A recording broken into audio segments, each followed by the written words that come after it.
পর বিদ্যুতের তার ছিঁড়ে পড়ার ঘটনায় জন আক্রোশে বিধ্বস্ত আমবাসা বিদ্যুৎ দপ্তর।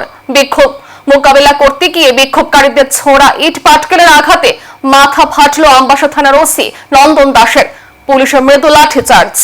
হঠাৎ করে বিগত কিছুদিন ধরে ত্রিপুরা রাজ্য সার্বিক আইন শৃঙ্খলা ব্যবস্থাপনা রীতিমতো চিন্তার কারণ হয়ে দাঁড়িয়েছে।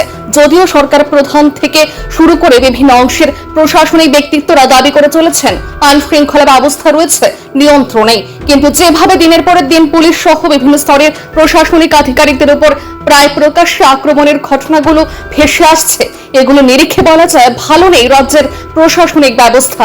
একই রকম ভাবে গতকাল ধলাই ত্রিপুরা জেলা সদর আমবাসাতে থানার ওসি আক্রান্ত হয়েছেন, রক্তাক্ত হয়েছেন। তার পরিপ্রেক্ষিতে কিন্তু আরো একবার ত্রিপুরা রাজ্যের আইন শৃঙ্খলা ব্যবস্থা নিয়ে প্রশ্ন উঠছে।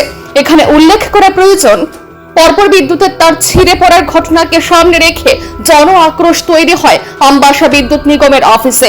স্বাভাবিকভাবে পরিস্থিতি মোকাবেলা করার জন্য যখন আমবাসা থানার ওসির নেতৃত্বে পুলিশ ঘটনাস্থলে যায়, তখন এলাকার ক্ষোভের মুখে পড়তে হয় পুলিশ বাহিনীকে।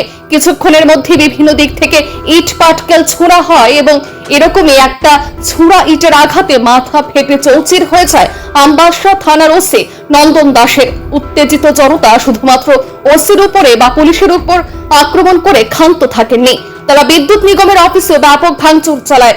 যদিও একটা সময় পুলিশ মৃদু লাঠিচার্জ করে পরিস্থিতি আপাত নিয়ন্ত্রণ করলেও শেষ চিত্র দাবি করছে থমথমে অবস্থা রয়েছে এলাকা জুড়ে। এদিকে গতকালকের ঘটনার পরিপ্রেক্ষিতে জানা গেছে বিদ্যুতের তার ছিঁড়ে পড়ে আমবাসা বাজার সংলগ্ন এলাকাতে 13 বছরের এক কিশোরী রীতিমতো ঝলসে পড়ে আশঙ্কাজনক হয়ে যায় এবং এর পরিপ্রেক্ষিতে গোটা ঘটনা সূত্রপাত হয়। রেশমি মোদক মন্টি মোদক 13 বছরের মেয়ে, আমবাসা বাড়ি। আমবাসাতে থেকে আমাদের কোলাই হসপিটাল ইমার্জেন্সিতে আসে।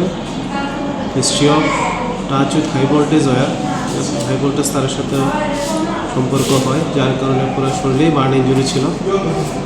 এসেছিল পিঠে, হাতে, গলাতে এবং পায়ে।